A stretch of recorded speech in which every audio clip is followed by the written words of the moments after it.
Hi everyone, this is Nikki Rowland and today I have a layout to share for Simple Stories.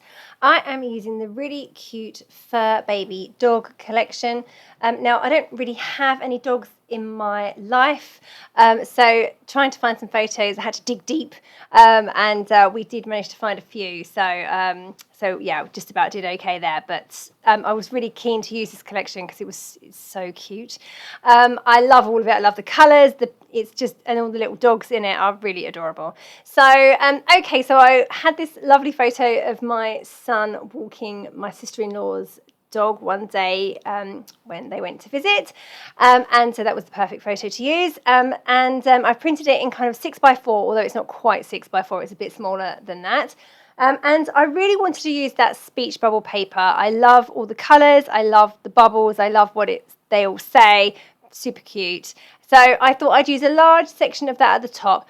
I do sometimes find designs like this tricky to use, and that's because they're brightly coloured, but they're on a white background, which then doesn't read as a solid, it reads as a very multicoloured paper. If it had like a blue background or something, for example, it would be more coherent, but because of the white, and then that blends with the white that I use on my layouts, I always worry that there's not a lot of separation between the layers.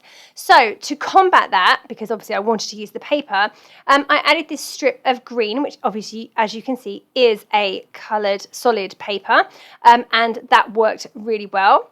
And I also have put, I'm just about to do it now, I think, put a plain piece of orange paper around the outside of my photo. So again, that gives it a solid mount away from all the multicolours of the pattern paper in the background. So I haven't actually done that yet, so you'll see me do that in a minute. So I'm just trying to work out what my title is going to be. I wanted to use the foam stickers because they just contain such fabulous titles, don't they? And I just had to figure out which one worked best, and I went for this one that says Paws, hilarious, and enjoy the little things, which was really, really lovely. So here I go with that orange piece of paper there. I've already got a white border around my photo, which helps, and with the orange border as well, that helps even more. Plus I'm going to raise it up on foam pads. So again, all those little things really help to use those very busy pattern papers in the background. So I don't think I could cope with an entire sheet, but certainly a section of it like this, coupled with a large piece of white at the bottom, works really quite well.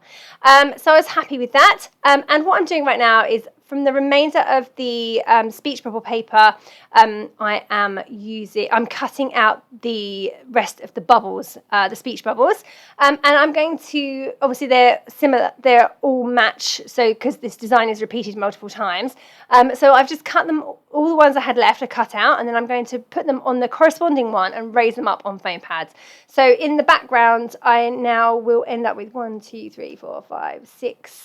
6 raised speech bubbles just on top of the other one. So that just gives the background a bit of extra dimension, which I think is actually really cute. You probably won't be able to see them that well from the video or from the flat photos, but if you were to see it in real life, it's a really cute, lovely raised effect. So it's just hard to photograph things like that, isn't it? Okay, so there I am. They're all raised up now, and my background is complete. So now I get to move on to the really fun part, which is all the embellishments.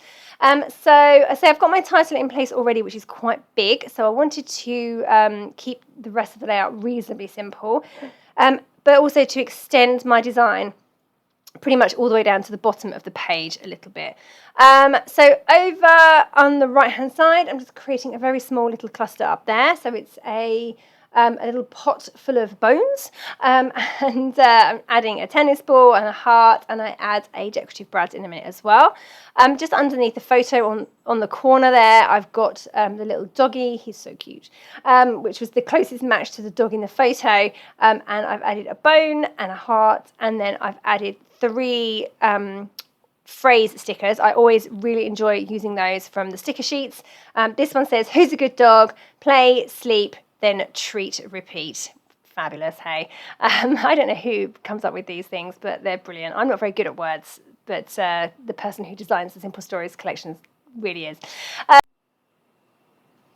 Okay, so just going to continue to get everything stuck down and then add some extra little bits from the decorative brad. So I've just added in one up there that says best friend, and then another small plain one.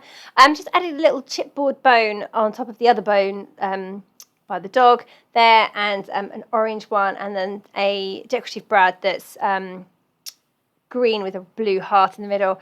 And then I'm just adding my journaling at the bottom there, just handwriting that in there. So I've extended my design all the way down to the bottom edge of the paper, got my journaling in, and now I am going to add some splatters of black paint. So there's not really much black in this collection, but I really like a black splatter these days. I think it adds a real pop, and I just really like how it looks. So there we go. That layout is all finished.